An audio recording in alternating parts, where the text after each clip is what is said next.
இந்த உலகத்தில் எல்லாருமே வெற்றி அடைஞ்சிக்கிட்டு இருக்கும்போது நீங்கள் மட்டும் எவ்வளோ முயற்சி பண்ணாலும் அந்த வெற்றியை தொடவே முடியாத மாதிரி நிறைய பேர் ஃபீல் பண்ணிக்கிட்டு இருப்பீங்க. இது உங்களுக்கு மட்டும் கிடையாதுங்க. இந்த உலகத்தில் நிறைய பேர் இப்படி தான் இருக்கிறாங்க.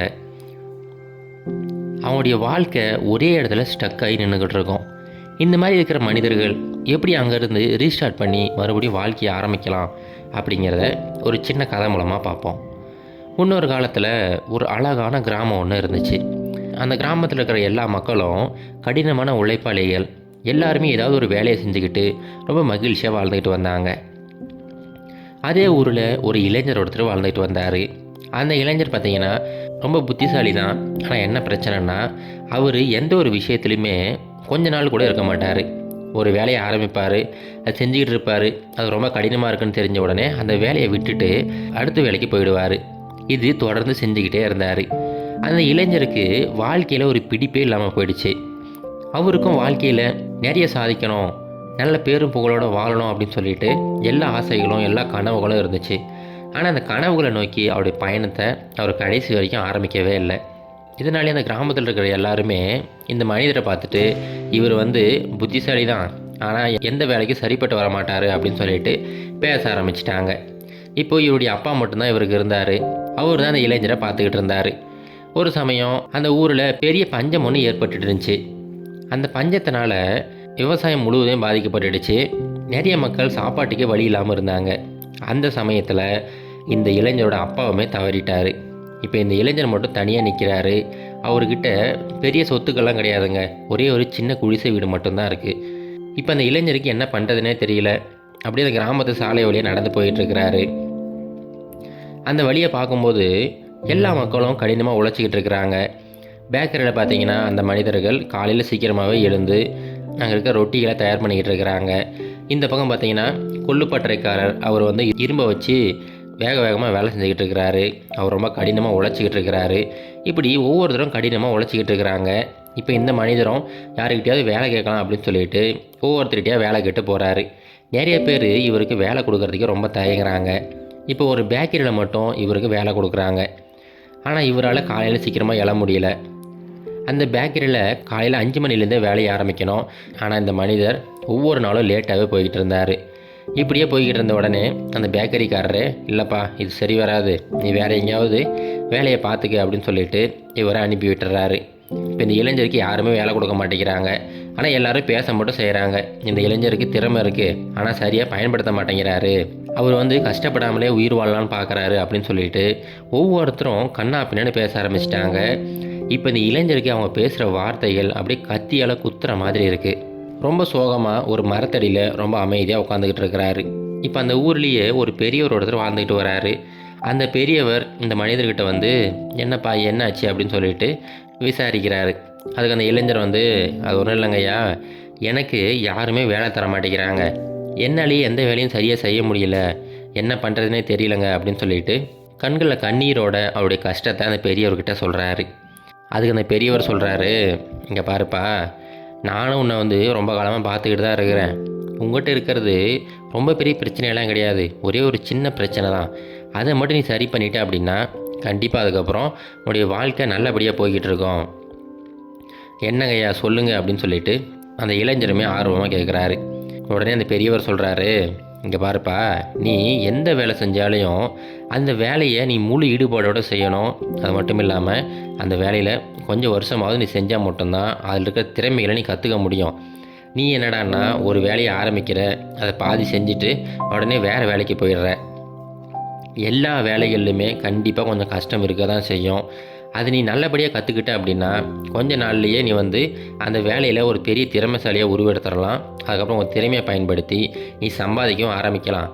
ஒன்று மட்டும் நீ புரிஞ்சிக்க, இந்த வாழ்க்கையில் நீ ஒரு விஷயத்தை எடுத்துக்கிட்டு அந்த விஷயத்துக்காக உன்னுடைய எல்லா நேரத்தையும் ஒதுக்கி கற்றுக்க ஆரம்பிச்சேன்னா கண்டிப்பாக கொஞ்ச நாட்கள்லேயே நீ அந்த விஷயத்தில் ஒரு திறமையான மனிதராக மாறிடுவ அப்படின்னு சொல்லிட்டு அந்த இளைஞர்கிட்ட அந்த பெரியவர் சொல்கிறாரு. அந்த இளைஞருக்கு இப்போ தான் புரியுது, இவ்வளோ நாட்களாக இந்த இளைஞர் எப்போவுமே தாவிக்கிட்டே இருந்திருக்கிறாரு. எந்த விஷயத்துலையுமே கொஞ்ச நாட்கள் கூட இருந்ததில்லை. இப்போ அந்த பெரியவரே சொல்கிறாரு, நீ ஒன்று பண்ணுப்பா, என்கிட்ட இந்த கயிறு தயார் பண்ணுற ஃபேக்ட்ரி ஒன்று வச்சுருக்கிறேன். உனக்கு விருப்பம் தான் சொல்லு, நான் வந்து அந்த கயிறு எப்படி தயார் பண்ணுறது அப்படிங்கிறத சொல்லி கொடுக்குறேன்.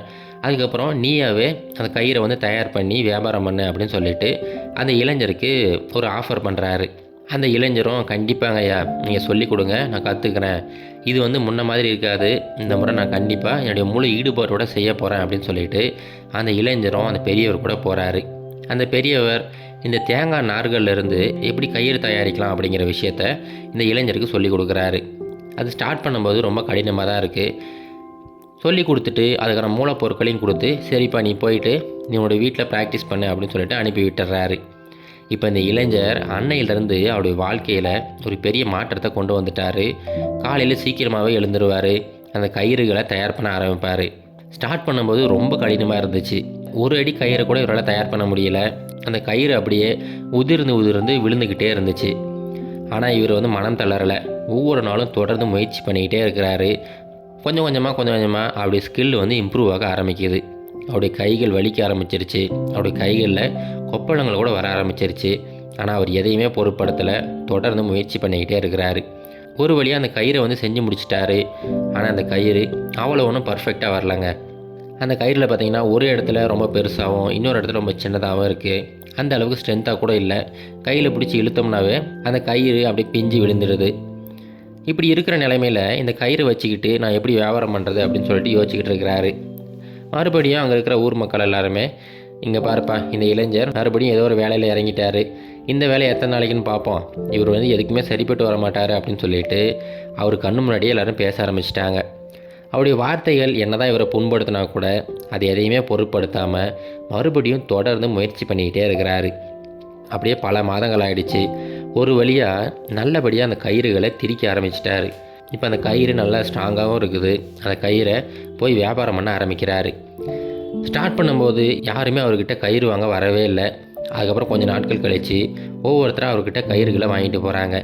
இப்போ அந்த கயிறுகள் ஏதாவது பிரச்சனை இருந்தால் கூட இந்த மனிதர் அவராகவே போயிட்டு அந்த கயிறுகளை சரி பண்ணி கொடுத்துட்டு வராரு.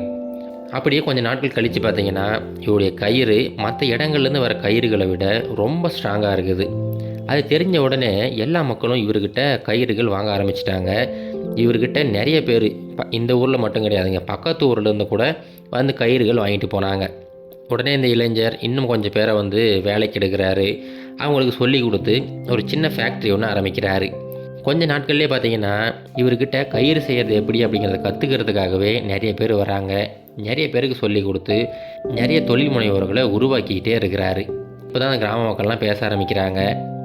இந்த பையன்கிட்ட திறமையை இப்போ தான் சரியாக பயன்படுத்தியிருக்கிறான் அப்படின்னு சொல்லிட்டு எல்லாரும் பாராட்டவும் ஆரம்பிக்கிறாங்க. அந்த பெரியவரும் இந்த இளைஞரை வந்து பார்த்துட்டு வாழ்த்திட்டு போகிறாரு. அப்பையிலிருந்து அந்த கிராமத்துக்கே இந்த இளைஞர் ஒரு எடுத்துக்காட்டாக வாழ்ந்துக்கிட்டு இருக்கிறாரு.